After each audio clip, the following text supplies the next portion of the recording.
স্বাগত জানাই আরেকটি ভিডিওতে। গলা সাদার ধারাবাহিক অনুশীলনের আজকের পর্বে দেখানো হবে ভোকাল ব্রেক জোড়া লাগাবার প্রক্রিয়া। এর আগে আমরা শিখেছি হাই লারিংস এক্সারসাইজ। এবার গলা সাধার আরও একটি গুরুত্বপূর্ণ ধাপে আমরা পা রাখব, সেটি হবে লো ল্যারিংস এক্সারসাইজ। আজ আমরা এমন একটি কৌশল শিখব যা আপনার কণ্ঠের রেঞ্জকে দিবে অবিচ্ছিন্নতা এবং স্থায়ী আসন। আপনারা দেখছেন কণ্ঠ কৌশল। আমি মিরন, আপনাদের ভয়েস ট্রেনার।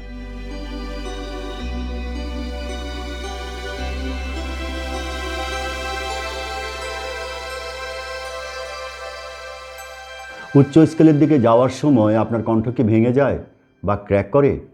এই ভোকাল ব্রেকেই হলো মসৃণ গানের প্রধান শত্রু।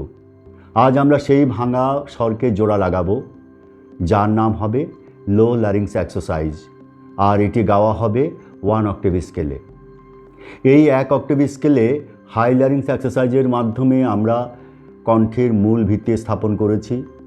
এবার লো ল্যারিংস এক্সারসাইজের মাধ্যমে সেই ভিত্তিকে মজবুত করব।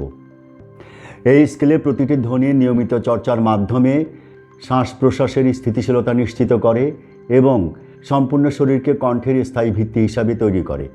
কোনো বাড়তি চাপ নয়, এটি বিজ্ঞানসম্মতভাবে কণ্ঠের সাপোর্ট তৈরি করে। এই স্কেলে মম ধ্বনিটি হলো ফরওয়ার্ড রেজোন্যান্সের চাবিকাঠি।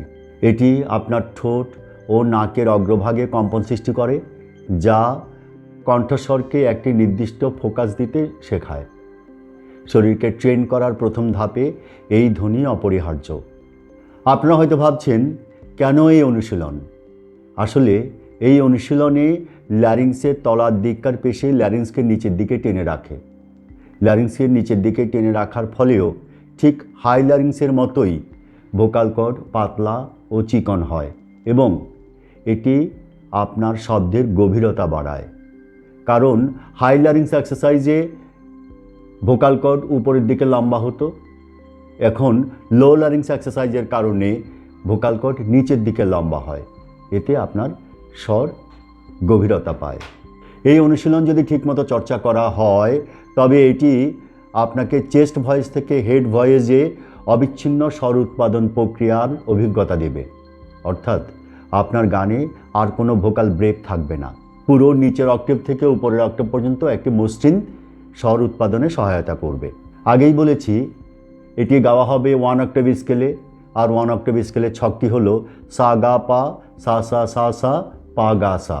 মনে রাখা দরকার, গলা সাধার ক্ষেত্রে উপকরণ নির্বাচন, অর্থাৎ কী গাইতে হবে সেটা যেরকম জরুরি, কিভাবে গাইতে হবে সেটাও সমান মাপে জরুরি।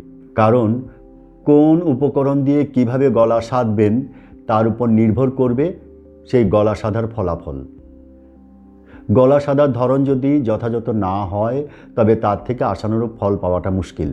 তাই উপকরণ এবং প্রক্রিয়া দুটির প্রতি সমান গুরুত্ব দিয়ে গলা সাধা প্রয়োজন। লো ল্যারিংস অনুশীলনের যথার্থ ফল পাওয়ার জন্য এই গায়ন পদ্ধতিকে সঠিকভাবে মেনে চলতে হবে। এটি হবে আসল গেম চেঞ্জার। 1. কান্নার ঢং। এই অনুশীলনের সাফল্য নির্ভর করে একটি বিশেষ উপাদানের উপর। তা হলো এই অনুশীলন গাওয়ার সময় সামান্য কান্নার ঢং যুক্ত করা দরকার। এই কান্নার ঢং ল্যারিংসের নিচের পেশিকে সক্রিয় করে ল্যারিংসকে নিচের দিকে স্থির রাখতে সাহায্য করবে এবং একই সাথে ল্যারিংসের উপরের পেশিকে নিষ্ক্রিয় করে রাখবে। 2. উচ্চারণের নির্ভুলতা। উপরের দিকে যাওয়ার সময় মম উচ্চারণ যেন কোনোভাবেই মাম না হয় সেদিকে বিশেষ নজর রাখতে হবে। অসাবধানতাবশত এই সামান্য পরিবর্তনও আপনার লো ল্যারিংস এক্সারসাইজের সমস্ত প্রচেষ্টাকে নষ্ট করে দেবে। কেননা মম শব্দটি উপরের দিকে যাওয়ার সময় খোলা আওয়াজের দিকে ফেরার প্রবণতা বেশি থাকে, তাই মম আওয়াজটি মামের দিকে হাত বাড়ায়। সেটি বিশেষভাবে নজর রাখতে হবে যেন মম উচ্চারণটি মাম না হয়। 3. জোর নয়, দম। স্বর চড়ুক বা নামুক, ধ্বনির জোর একই রকম থাকতে হবে। গলার উপর চাপ না দিয়ে আপনার দমের সাহায্যে বা ব্রিথ সাপোর্ট দিয়ে স্বরকে উপরের দিকে নিন। 4. শান্ত শরীর। গাওয়ার সময় শরীরকে শান্ত রাখা দরকার। শরীর শান্ত থাকলে আওয়াজ নমনীয় থাকবে এবং সহজে আওয়াজ উচ্চ স্কেলে পৌঁছতে পারবে। 5. দম ধরে রাখা। পুরো আবর্তন একটানা একদমে গাইতে হবে। 6. প্রাথমিক রক্ষা কবচ। যদি গলায় চাপ পড়ে, আপনার প্রাথমিক রক্ষা কবচ লিপ রোল দিয়ে ছকটি কয়েকবার গেয়ে নিন। রিল্যাক্স করার পর মন দিয়ে আবার চেষ্টা করুন। এই অনুশীলনটি গেয়ে দেখাবে সঙ্গীত ভবনের শিক্ষার্থী সুহানা। মম মম মম মম মম মম মম মম মম মম মম মম মম মম মম মম মম মম। যদিও এই সাধারণ অনুশীলন ছকটি আপনার সামনে আনা হয়েছে, এর প্রতিটি ধাপেই লুকিয়ে আছে অসাধারণ কণ্ঠ বিকাশের চাবিকাঠি। মনে রাখবেন, ধারাবাহিকভাবে এই বিজ্ঞানসম্মত পদ্ধতি অনুসরণ করলেই আপনার কণ্ঠস্বর সেই স্ফীত স্তরে উন্নীত হবে যা আপনার দীর্ঘদিনের আকাঙ্ক্ষা ছিল। বিজ্ঞানভিত্তিক স্বর চর্চাকে আপনার অভ্যাসে পরিণত করে নিজের সম্ভাবনাকে বাস্তবে বিকশিত করুন। অনুশীলন সংক্রান্ত আপনার মতামত ও অভিজ্ঞতা মন্তব্যের ঘরে লিখে জানাবেন। দেখা হবে আগামী পর্বে কণ্ঠকৌশলের আরও নতুন ও কার্যকর কৌশল নিয়ে। সে পর্যন্ত ভালো থাকবেন। ধন্যবাদ।